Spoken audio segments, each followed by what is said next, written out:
观众朋友早早，欢迎收看12月19公视台记台早起新闻，我是陈怡真。新闻一开始，先来关心国内发生今年头一桩出麻出撇伫咧病院烧坏事件，即阵是增加4例，拢总已经有5例啊。源头咧是一个去越南探亲，倒来台湾带病入境的病例，伊伫病院为着别个患者的家属、护理人员甲清洁人员，另外坐一共一架飞行机的旅客嘛确诊。目前是靠152个接触者，要搁爱继续监测。国内出现今年第一件变麻疹群组，疾管署10月公布新增加4例麻疹确诊病例，包括3例国内感染加1例境外移入，其中3例国内感染的是进前公布越南探亲境外移入的中部40几岁男性，伫咧病接触的陪病家属，抑个病的护理人员、清洁人员。另外一位境外移入的个案是甲指标个案坐共一班飞机的旅客。这个一个群聚的一个事件呢，到目前为止，包括指标个案，总共有5人的一个确诊的一个个案。那目前的接触者呢，包括医护人员，包括同班机的一个旅客，那大概有152人。那这些人呢，我们都会持续在追踪当中。那这个群聚事件呢，我们会持续监测到1月5号。对这边病群组，疾管署甲地方政府卫生局在测到这间病一个轰炸，建议病院加强相关监控措施，同时要建立员工自主健康监测机制，停办年底院内大型活动，办院内麻疹感染管制教育训练等防治作为。皮肤科医生讲，麻疹传染力正强，会让对空气甲水暖传播。常常看到的镜头包括脑痛、发烧、流鼻水、咳嗽，一个目睭结膜炎。因为在密闭空间呢，它传染速度是非常快的，所以假使没有打过疫苗的人，事实上其实只要接触这个麻疹的人得到之后呢，他感染的机会是非常高，一个人就可以传到将近20个人这样一个速度。医生提醒讲，高风险族群包括幼婴、有生的妇女、是大人，一个免疫力功能较歹的民众，得到麻疹了可能会造成肺炎、脑膜炎。死亡率要加10%。那预防麻疹，除了爱避免去人多所在，也要管水安，降低感染的风险。记者综合报道。来关心天气，今仔日受到大陆冷气团的影响，天气较湿嘛较寒。咱来看温度。今仔日气象署针对全台湾8个县市发布低温特报，新北、宜兰的温度上低可能剩无90度。另外，今仔日水汽增加，桃园以北、宜兰、花莲、甲西半部的山区会落地渐好，新竹、宜兰、甲台东嘛落30毫。天气是愈来愈干啊！中部3000公尺以上，阁有北部、东北部2000公尺以上的悬山，拢有机会落雪，车路可能会结冰，天气乡亲就要特别注意。今仔日是即阵大陆冷气团上寒的一天，新北甲宜兰温度上低可能剩无90度。今仔透早温度上低伫咧宜兰的三星，敢若10度4。气象署提醒拜六会阁有一阵冷气团到台湾，天气会一直寒到后礼拜2。圣诞节要到啊，民众伫红帽仔甲朋友翕相，规身躯包条条，真有寒人的气氛。因为阁有一波大陆冷气团落南，全台大降温。这波冷气团会维持到拜4，气象署预估爱到拜5，大陆冷气团减弱，温度才会慢慢回升。不过，真紧拜六就随阁有一波大陆冷气团落南，一直影响到后礼拜2。气象署预估爱到25，圣诞节迄天天气才会回温。那未来的1个礼拜，温度的变化是分成2波的冷气团。那第一波就是从今天开始，一直到周5的清晨为止，到周6的时候，又有另外一波的大陆冷气团南下。今日落雨的部分，气象署表示，拜4北部、东半部会有短时间的阵雨，若是水汽有够，加上温度较低，中部3000公尺，甲北部、东半部2000公尺以上的悬山，拢有机会落雪。提醒乡亲这几日爱穿雨少，避免感冒。记者陈选柯敏哲台北报道。今仔日报纸写啥物？做伙来看早报重点。先看中国时报，今年到10月为止，台湾有1400多万人出国旅游，不过来台湾的旅客却干了620万人。有立委都建议要想办法救援外国旅客消费。观光署表示，明年消费额的目标是1日195块美金。再来看联合报，驻守总统府的宪兵营有4个人甲公务机密卖给中国。即马佮传讲，保六总队有一个负责总统慰安的警官，甲赖清德总统的私人行程漏泄出去，裁定羁押核准。落尾来看自由时报。经济民主联合台湾公民电线顶顶，即寡公民团体昨暝伫咧国民党的中央党部头前办暗会，因批评国民党的立委咧损害台湾，挑工要互台湾的民选政府袂顶袂当。那国民党咧是搬大喇叭来对射。公民团体即寡青鸟会去国民党部抗议，就是因为立法院的国民党团即礼拜一伫内政委员会初审通过选罢法的修正草案。民进党批评讲，短短3分钟就过关是违法，即会期无准算。那明仔载议会会阁排审选罢法的修正草案，国民党团要拼三读通过。不管国民党立委拜一伫内政委员会3分钟初审通过选罢法修正草案，立法院拜三调解协商，拿着继续交手。出委员会之后，已经委员会执行刑法68条，请看一下好不好？就可以。唔捌法律唔捌理哦。依执行刑事法送院会来处理。执行刑法68条，我们有所有的协商法案都是经过已经协商，现场可以不协商啊，这样过去啊，没有达成共识。未来就可以交院会处理。公廖伟，我希望你作为总理院长，我们就看你。我都快搬到中立去了，我真的很中立。好。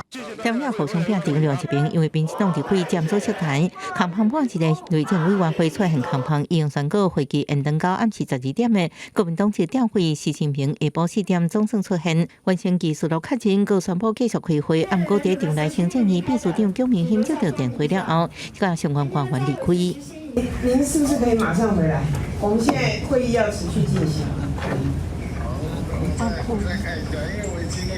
谁请你离开的？不是，你已经什么？他说他要再看一下，可以这样。我现在要开始会议，你是得到错误的资讯是不是？谁跟您说可以离开的？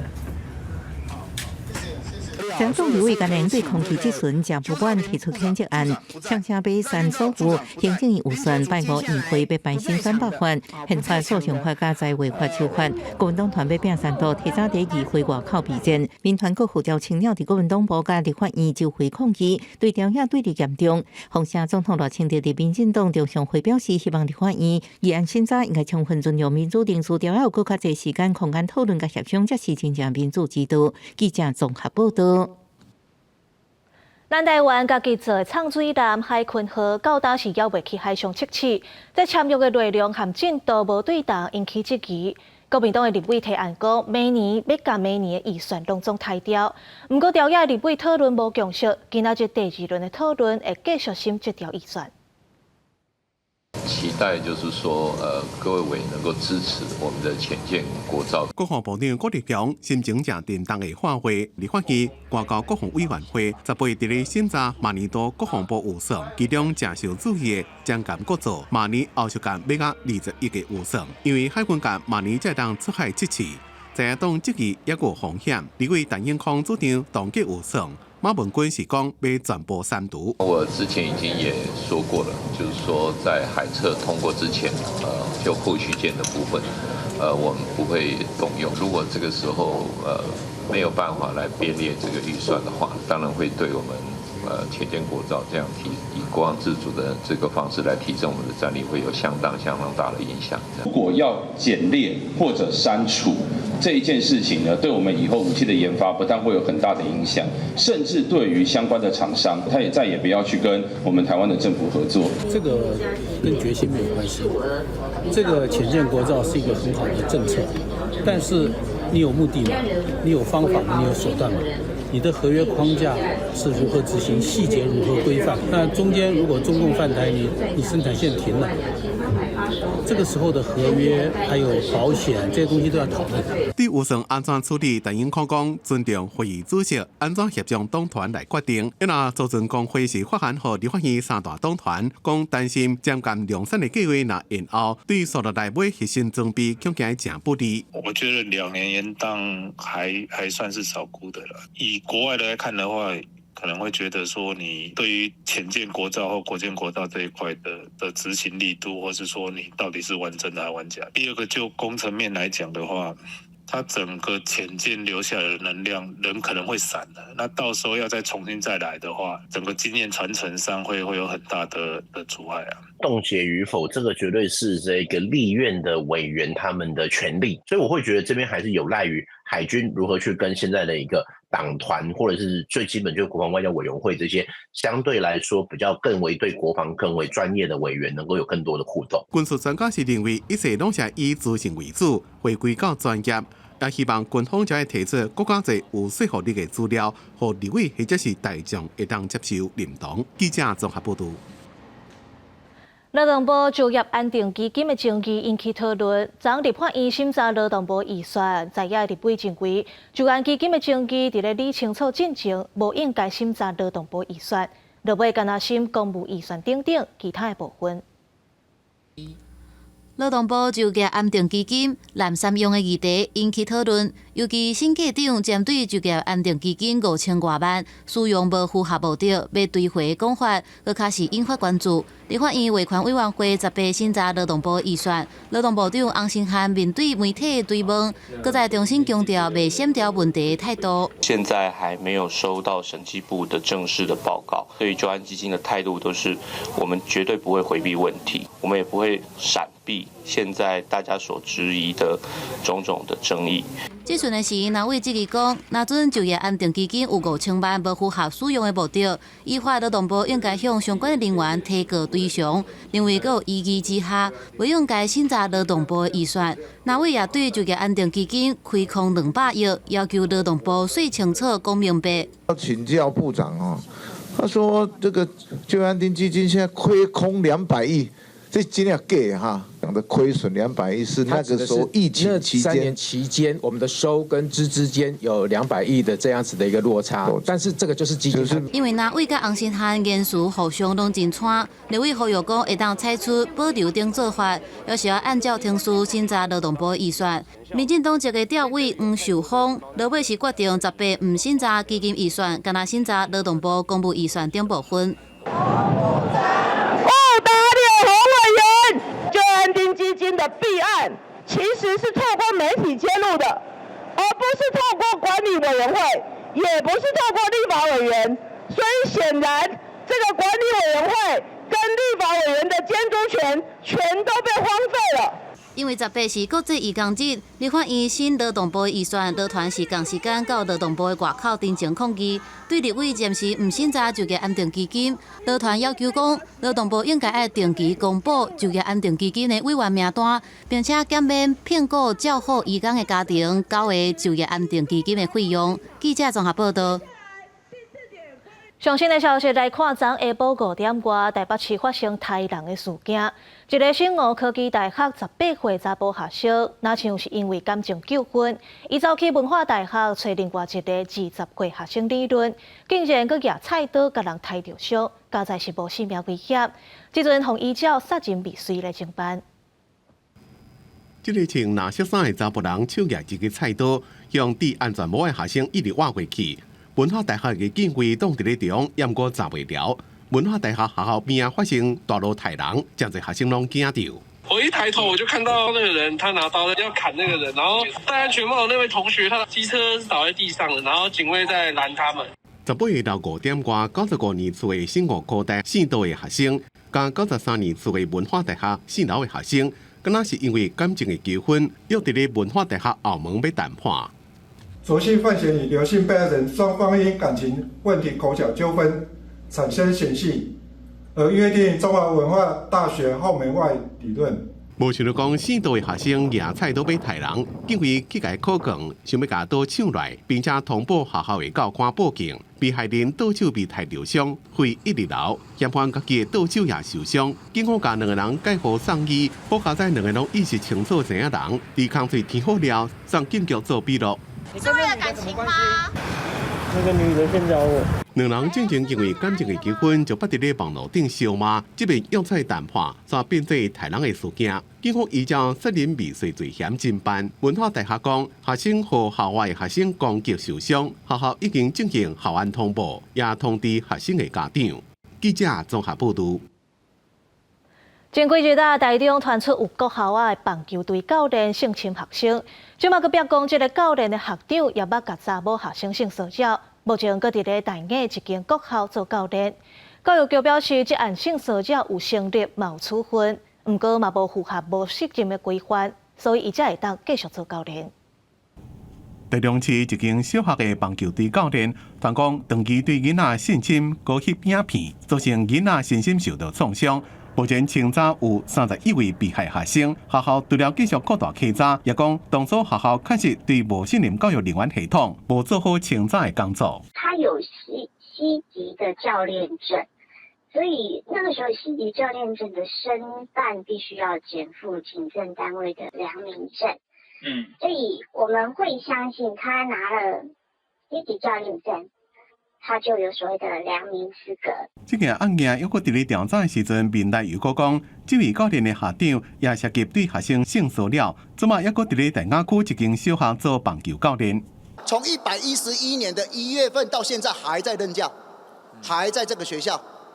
对啊，居然的回答说他没有不是任教师啊。民代讲，这两个教练是共乡，也是学长学弟的关系。2019年伫咧共一间学校的棒球队任职，其中做总教练的学长涉嫌对女学生性骚扰。2021年10月性平会议成案，同年的11月离职。因过伊伫咧过当年就走去台中市另外一间学校工作，学校明显有失职。因过学校讲，迄当阵并无查到无适任教师的记录。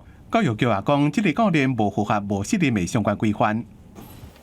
我们性平委员是认为是说，虽然纯粹属于开玩笑的这个部分，但是已经造成当事人不舒服。性平的报告只给予4小时的一个性平的教育，没有符合相关的一个规范。如果学校按规定每年将所有的教职员的名册在这个系统做一个勾勒，其实他就可以查出来这个教练其实是有犯罪记录的。人本基金会讲，2021年进前，无适任教育人员确实系统内面是无法度查到深受健康。不过2021年了，已经会当查到。学校应该做好逐年审查，教育局除了应该加强督导，对无适任教师也搁伫咧教育现场也会自我检讨。记者综合报道。台南永康有家长指控一间幼稚园的教保员会甲囡仔扒头壳，是囡仔食物件，佮用硬钱的，钱甲囡仔拢吐出来。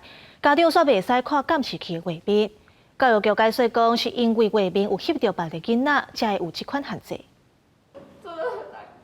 这个家长讲话讲到后甜，看到这个囡仔的遭遇是感觉真唔甘。台南有3个家长18透过民代召开记者会，指控永康一间幼稚园的教保人员，那像有不当管教的情形。小朋友他本来吃的就比较慢，塞了吐又塞，塞着满满的食物，边走边哭，走到旁边没有人的地方，一个人默默的在那里哭。我女儿坐在床上，老师走过来，二话不说，从她后脑勺给扒了，接着用类似过肩摔的方式再把她摔到床上。家长表示，幼稚园的一个教保员，唔但用被仔甲囡仔的头壳砍掉咧，还佫甲囡仔扒头壳、掠起来食，甚至甲食的物件硬钱落因的嘴里。目前拢总有7个囡仔受害。囡仔登去厝里反映了后，家长要求要看监视器。不过，煞叫幼稚园指讲监视无信入学校，因无奈才会向民代申请。甲我讲家长就是袂使看，爱去幼儿园看，他们都退学了呢。你为什么要让他在2度的受伤害啊？民代是气甲转医转倒，因为教育局捌无爱互家长看监视器，嘛不准因复制甲转翕。教育局解释讲，因为有涉及第三方囡仔等等的因素，才会依法限制提供甲转翕。不过，人本基金会认为讲这无啥合理。第一个是辨识自己的孩子，然后再来他是最在乎孩子利益的人，就是为孩子的利益去主张。今天不让家长去调阅这个资料，教育局是担心是违法事件调查造成困难或妨害，还是他本身其实是在妨害违法事件的调查。初步检视画面确实有发生不当管教情事，目前该名教保服务人员已经离职，后续仍会持续收集证据及访谈相关人员，并将调查报告提交认定委员会，依照情节论处。教育局表示，初五接到通报了后，就展开调查。这个涉案的教保员已经离职，后续会追究幼稚园通报感受疏失的问题。若是有，无排除照教保服务人员条例罚减少或者是停招的处分。针对这点，幼稚园甲家长会释咧，嘛讲会全力配合相关单位的检核甲督导。记者综合报道。卫福部进前公布工课场霸凌案的调查，其中有一个顶师以强迫员工坐区做运动，却无算是霸凌，引起争议。时代力量的党主席王婉珠公开员工检举的内容，伊呼吁卫福部要比照劳动部，找外口的专家来重新调查。要求同仁逐工早起下昼，拢爱做15分钟的深蹲运动，甚至连休假期日本旅行的女性同仁，倒来了也该补助。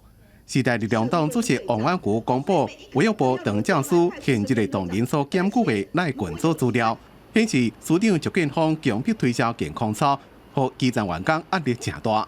难道非要等到悲剧发生的时候，我们才要来正视这样的结果吗？呼吁邱泰源部长，针对长照师的助师长的霸凌案件，应该要比照劳动部，邀集外部的专家重启调查，并且公开调查报告的内容。王婉珠讲，伫这几天有接到真侪卫福部长教师离职甲在职的员工传予伊的信息，也伫 FB 公开一张当事人写予伊的定情批，内面讲到究竟爱拖偌久，伤害爱偌深，才能算是霸凌。王婉珠质疑卫福部的调查过程真啰嗦，调查委员的访谈过程拢无讲重点，毋那是伤害基层的公务员，也是官官相护的包庇行为。调查委员的访谈内容都只有针对王专员如何霸凌同仁来做了解，从来没有询问到助师长的部分。同仁们深蹲的时候还要加码短讲，委员表示说，其实1分钟很短，这样子评论是不是再次的伤害这些被受到霸凌的同仁们的心情？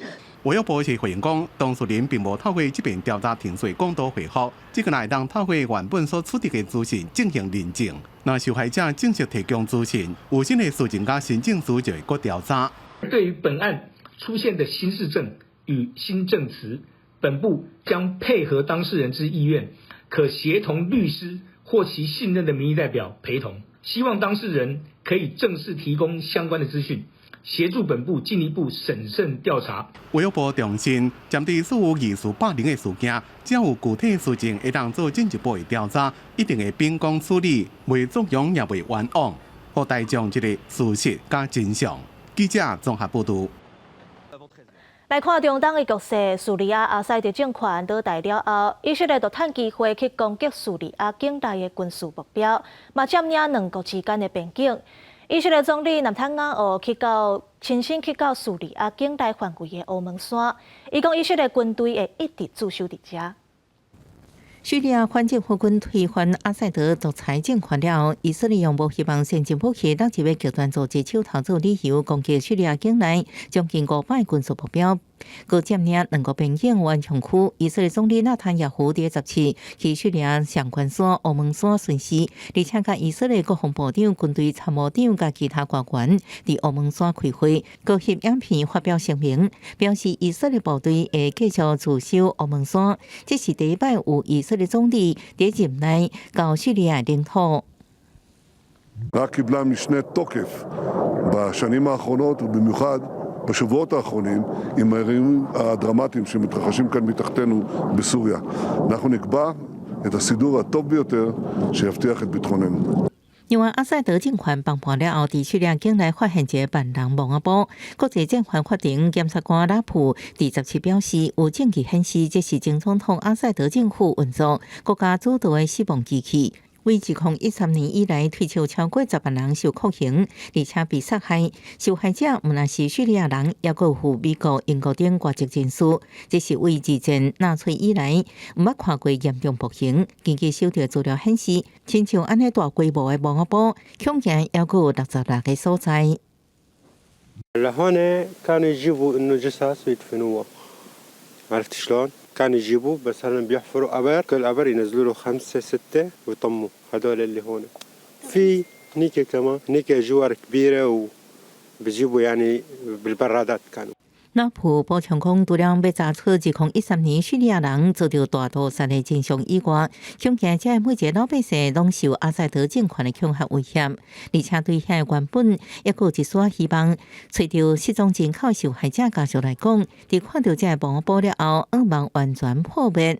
目前受害者家属甲政权组织在努力推动国内外司法机构介入，追究相关的责任甲罪行。公司新闻新闻陪朋友。美国联准会10月宣布利息要降1码，联邦基金利率是降到4.25%到4.5%之中间，含外加约同款，这是连续第3届调降利率啊。另外，因为通货膨胀犹原真悬，总统当选人 Trump 就职了后，也唔知影伊的政策会安怎来影响到经济，所以明年联准会应该会放慢降利率的目标。联准会决定要降利息1码，导致面对通膨一个利率展望就变作更加悲观。美国股市10月创今年第2大跌幅，道琼工业指数跌1123点，连续10月交易日下跌，是1974年以来唔捌看过超长连续跌势。标准普尔500跌破6000点，是8月以来上低。纳斯达克跌3.6%，是5个月以来上大的跌幅。这天，联准会主席鲍尔再一遍强调，美国央行在咧考虑进一步调整利率政策时阵，会更加谨慎。Inflation has eased significantly over the past 2 years, but remains somewhat elevated relative to our 2% longer-run goal. The economy is strong overall and has made significant progress toward our goals over the past 2 years. The labor market has cooled from its formerly overheated state and remains solid. 这是联准会今年最后一遍决策会议。官员以11票对1票，将联邦基金利率降到4.25%到4.5%目标区之间，就如外界预期的，联准会伫咧过去2年是用升利息来解决通膨，并且伫最近开始降息来刺激经济需求，并且支持劳动市场。但是过去几个月以来，联准会升利息的手段并无法度有效控制这种已经偏离维持通膨2%长期目标的情形，也互人正担心美国央行对抗通膨的战争也未结束。公司新闻黄文玲编辑。今日国际有啥物大代志？带观众朋友做回来看世界。美国纽约一个华裔查甫人陈金平，奉指控讲伫东京街运作中国的秘密警察局，帮助中国打击反对派。陈金平即马已经认罪，承认伊替中国政府做代志。来看法国海军航空母舰打击群的一寡军舰，明年2月到3月会伫日本的南部拍定。这是1960年代以后，法国航空母舰打击群头一届驶来太平洋。日本媒体讲是为着要对抗中国。来看荷兰指控影音平台 Netflix 伫2018年到2020年中间，针对消费者的个人资料会去互影音平台使用，这部分都无讲清楚，所以要甲 Netflix 罚7亿5千万的代票。镜头转来到国内，马来西亚有一个姓柯的盲青，伊来台湾了后，却和厝内人失去联络，结果去互警方查到伊伫做诈骗集团的车手。另外，彰化湾林的警方是抓到诈骗集团的车手，伊捌哄骗200多万，从网络找头路，想袂到家己落尾嘛加入去诈骗集团。苦嘞，警察啦！发机回来啊！警察将这个行李故意的查甫人抓来，因为边这个65岁婚礼人，将钱交予23岁姓的查甫人，就是讲这个婚礼人互人诈骗，将这个收钱姓的，还有边伫咧过的姓吴的，拢抓起来。手过来！一个姓吴的还阁想要走，好佳在有几路人斗相共压制，不过过程中所长卡起切着伤。边这个婚礼人本来就是讲伊是被害人，无想到讲伊也是诈骗集团的车手。我们都看在眼里了，坐下。彰化县林这个姓陈的女子做诈骗集团的车手，负责面交提钱。警方也阁查出，伊进前也和诈骗集团骗200多万，因为欠钱，上网找投资公司做收钱的工作。各界骗讲做诈骗的工作若有代志，公司也有代志，讲公司唔是诈骗集团。陈姓女车手先前已被诈骗集团诈骗新台币210万元，在社群网站寻找工作，又找到诈团的投资公司，沦为诈团的取款车手。警方伫咧因的身躯顶查到犯人的手机加现金90万，加被害人的钱保条。同款也是诈骗集团被抓，也有这个车手。伫伫咖啡厅甲皮爱人民到要提钱，互警方当场抓到。哪里人？马来西亚，来多久了？原来这个姓柯的查甫人是马来西亚人，抑个是一位网红，就着免签证来台湾旅游，听讲会当哪算哪趁钱，无想到讲是互诈骗集团骗去做车手。你自己的手机嘞？他们拿了是吗？你的手机在他们那边。案件依照诈欺、洗钱、甲银行法定罪嫌移送法办。中华地检署已经成案核准，中华县警局进前捌公布，今年1家到11家，总共抓到1000家诈骗车手，其中外籍车手的比例愈来愈增加，敢若是下半年就11位外籍车手被抓。记者综合报道。有民众骑辅助电动车骑去到路里，因为路边的轿车汹汹开门，这骑电动车的民众全惊一条，并且人受伤。不过事实上，这辅助电动车是过路人的辅助工具尔，敢若会当骑去顶啊卡到人行道顶悬，若违规骑去到车道，就要罚款500块。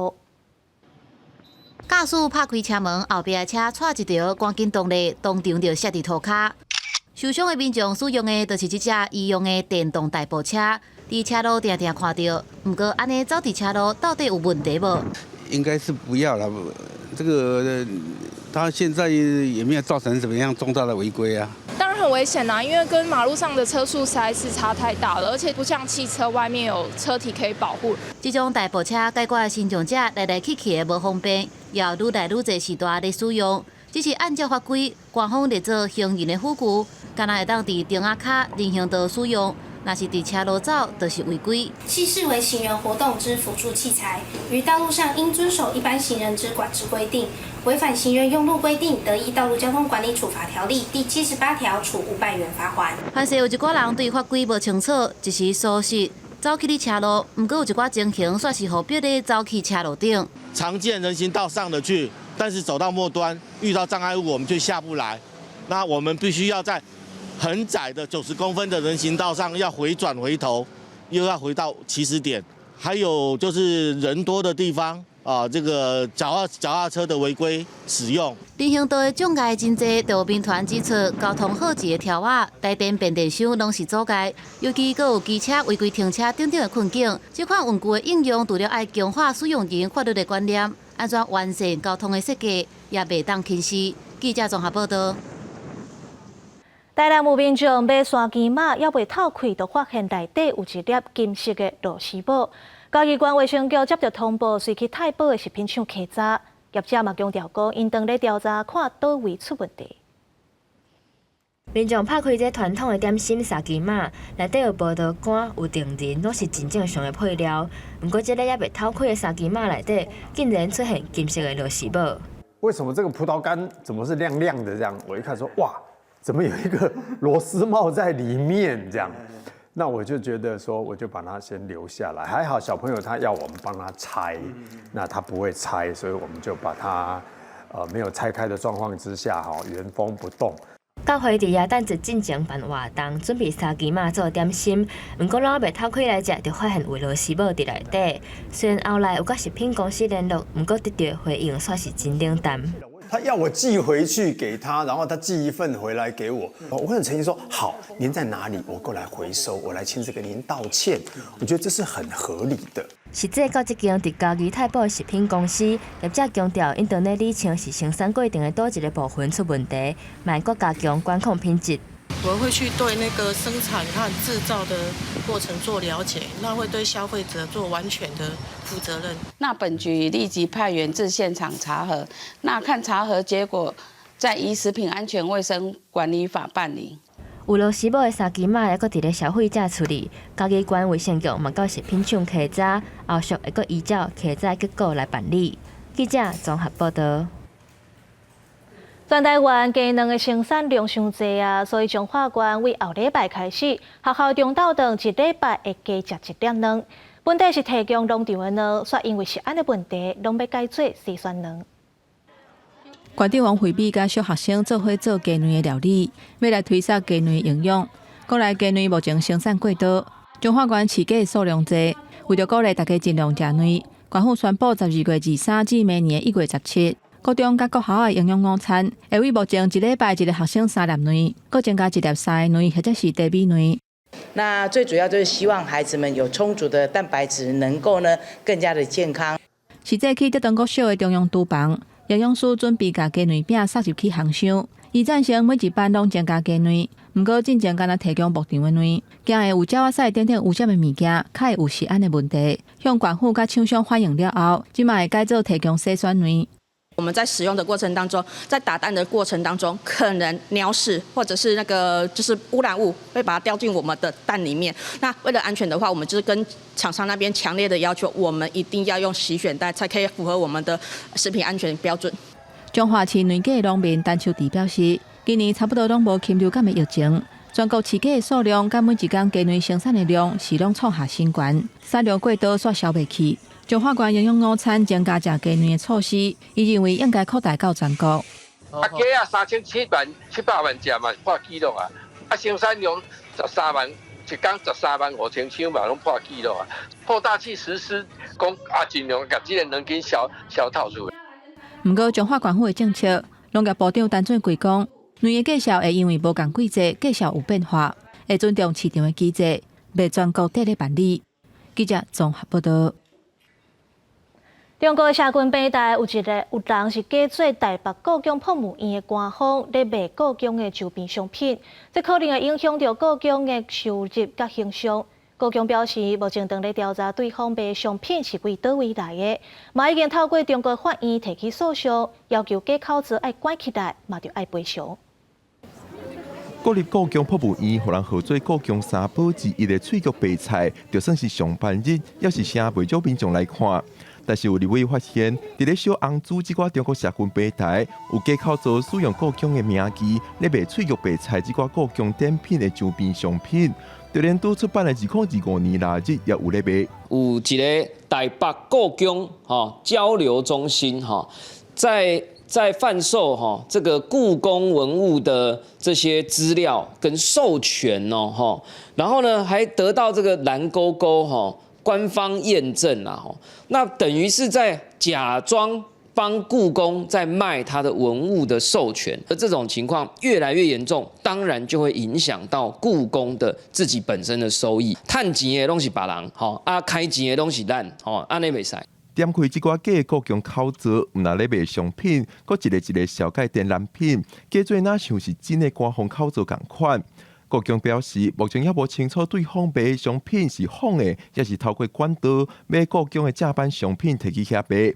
这部分目前正在查证。阮想办法要去甲迄册买转来检视讲，这是毋是阮的产品，还是讲伊个去仿冒的，用台北故宫的名义来对外宣传，阮也是感觉足头疼的。感觉这个部分，阮已经有采取用法律的手段要求对方的厂商爱赔偿。故宫表示，因上早为2021年7月开始，就发现中国社群平台顶有人咧用故宫的名义经营口罩。故宫讲，当然透过法律手段，伫咧中国的法院提起诉讼，要求对方甲口罩关起来。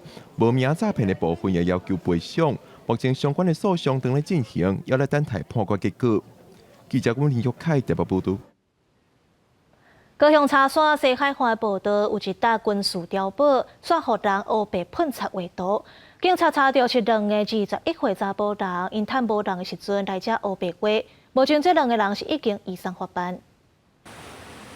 行茶山步道来到上外近海的西海岸，这就是红叫做茶山阿鲁日神秘的所在。想袂到边啊，这个70栋历史的军事碉堡，红用漆喷甲花里绿鸟，除了有用乌色的漆画各种图样，嘛有用七彩漆喷英文字，也搁有我爱高雄。来高雄的观光客看到出名的景点去互破坏，嘛不加受气。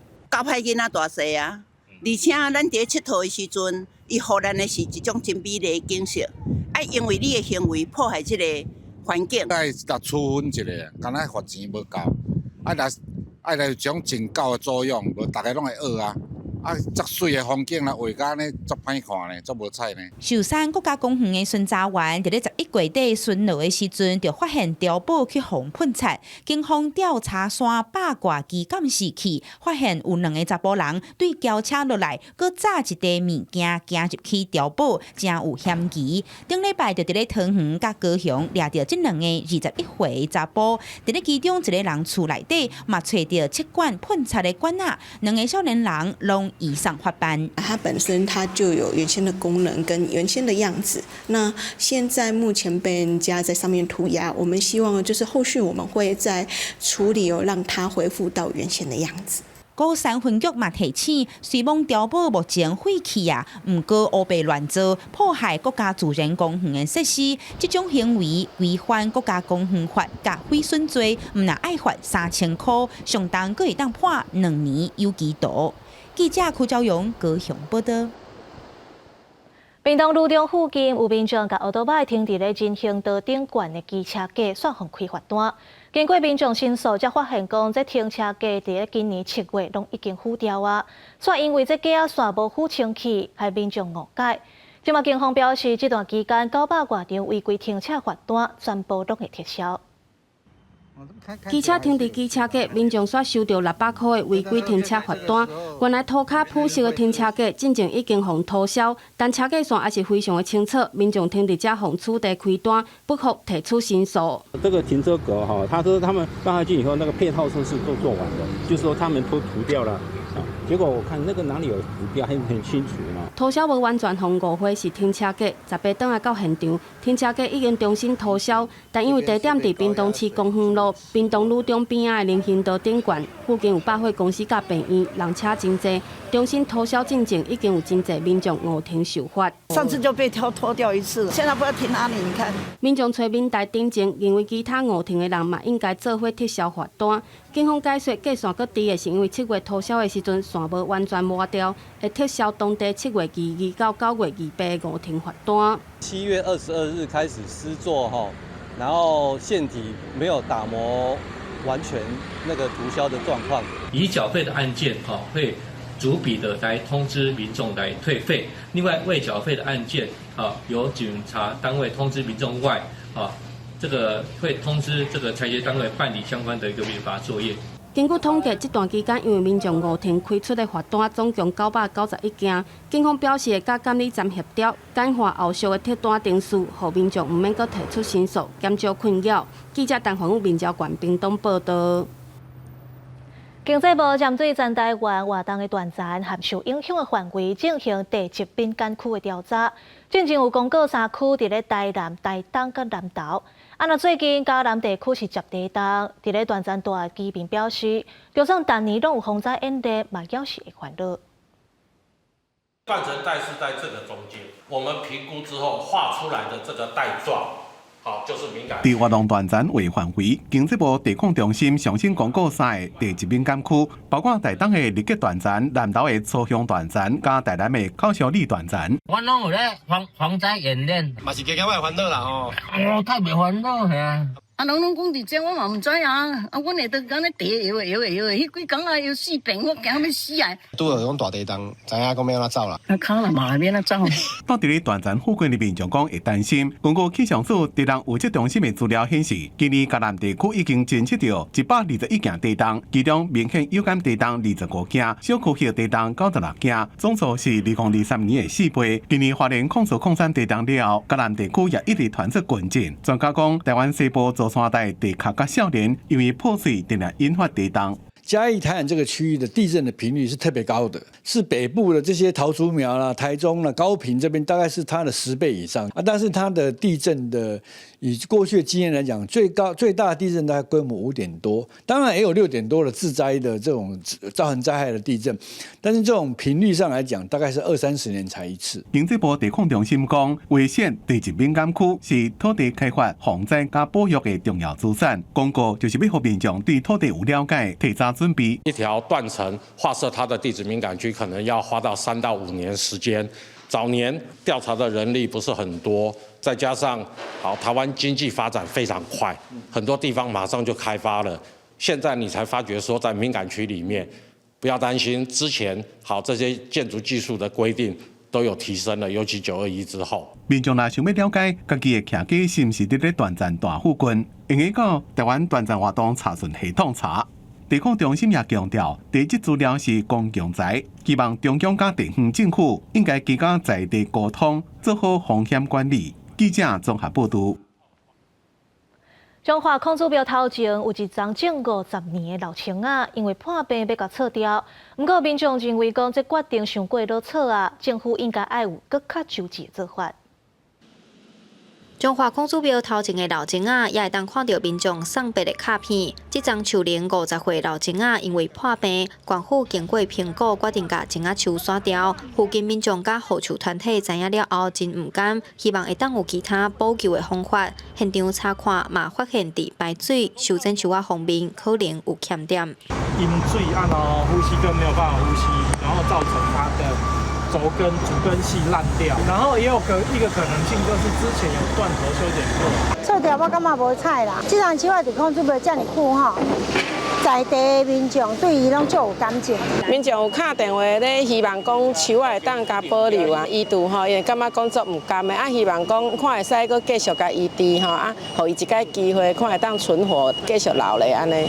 中华县文化局表示，去年5月就发现青仔树破病，用药啊医治，但是效果无好。尤其即阵树木已经烂2公尺，重头轻，树啊随时有倒去的风险。彰化孔子庙呢是国定古迹哦，当下我们马上通报文化部，会发现这个榕树哈，它的主茎干有很大面积的腐朽，并且有白蚁的蛀食哈，所以决议哈是赶快优先来移除哦，避免无预警的倾倒之后发生的这个公安问题，也有可能造成我们孔子庙的一个损坏啊。文化局指出，为着安全考虑，青仔树必须爱刷掉，未来种新树会刷较内底去种，避免树仔影响到固定古迹。针对民众提出的排水插用路空间的改善，也会搁再讨论规划。记者杨淑晴综合报道。台语真侪上侪人使用的母语，说政府部门无一个公家单位是台语专家、教授和民间团体组成的。台语政策推动联盟拜三伫立法院开记者会，要求中央甲地方爱设台语的专职单位，也宣布为今年开始，逐年拢会举办全国台语政策民间会议，希望结合民间的力量，斗阵监督政府的台语政策。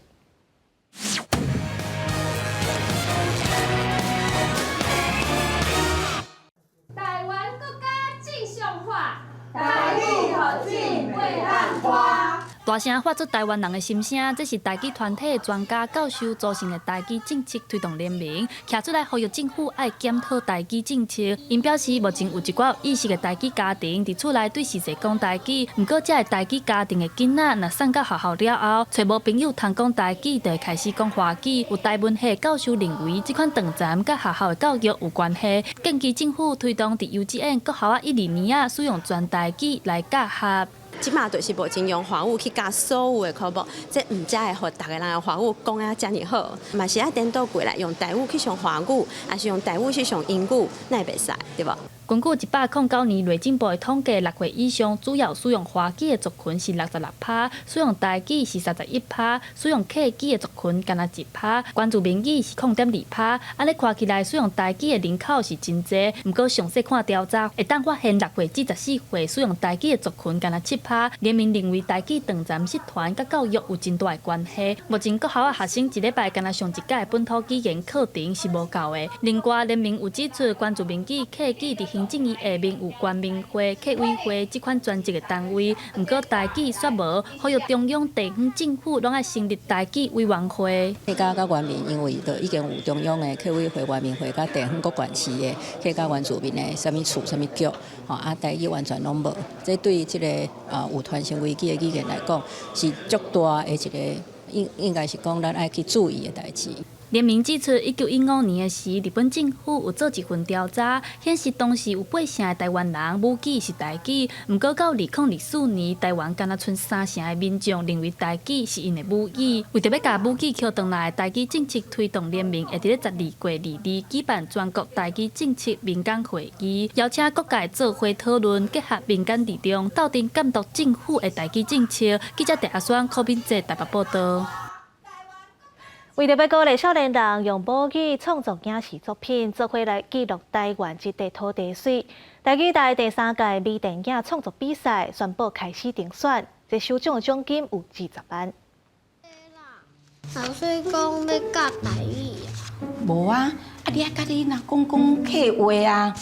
我袂晓啊，你就是讲台语啊。故事内底，小明请阿嬷陪伴伊完成台语学习单，阿嬷伫过程中耐心陪伴小明画图写作业。这是公司台语台第2届微电影底片评选活动的首奖作品。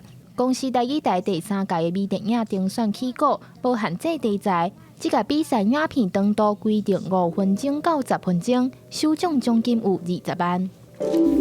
我想要甲你做伙。熊哥，咱要去约会哟。咱要参加微电影啦。微电影是台语剧情底片。第3届微电影代言人丹有、胡鸟咪、熊哥小招去拍微电影。丹有捌出演过3部台语作品。虽然伊台语会晓听用讲的，煞无遐练得。伊讲这对演员来讲是一个挑战，不过也因为台语戏剧发现台语迷人的所在。你要分析角色，你就会去分析这个语言，所以你就会了解讲这个语言伊有足侪，它还有很多很漂亮的地方。这届担任评审的苏德贤导演也表示，用台语真做生活的语言，直接思考就去写剧本，安尼拍出来影片才是上在地的。观众也会直接感受到影片要传达的情感。剧本的时阵，咱的想法，咱表达迄个思想的部分，咱一开始就是用台语。我感觉这个潮流是越来越直接。导演也讲，这几年台语戏剧的题材愈来愈多元，拍片的时台语指导的重要性也需要大家重视。伊认为透过亲像这届微电影比赛，鼓励少年人用母语甲影像记录身躯边的故事。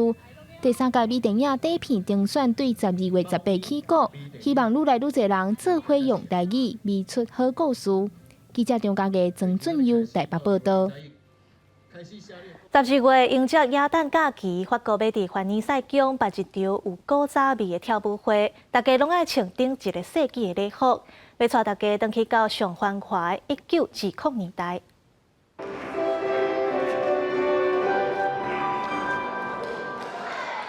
舞池当中，贵宾对音乐跳舞，这是法国凡尔赛宫的世纪舞会，主题是复刻1923年一场宴会。参加800位宾客穿顶一世纪流行的服装，好亲像穿过时光的梦空。迄时阵是欧美经济较繁荣的年代，也是狂欢 party 流行时期，被叫做欢喜的10年代。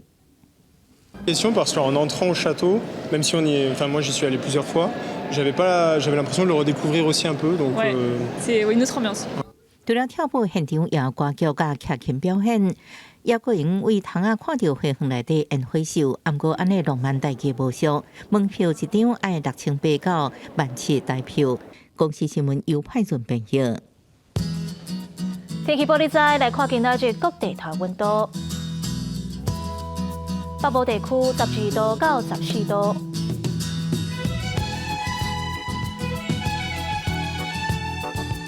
中部地区11度到16度，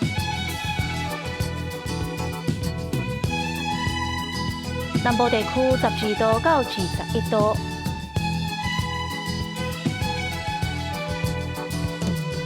东部地区12度到19度。华岛地区8度到17度，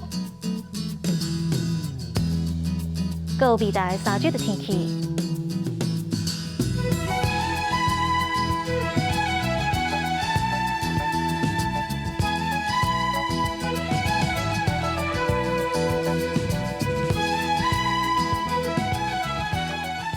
感谢你收看今仔日的早起新闻，我是陈怡珍，明仔载同一个时间，咱再会。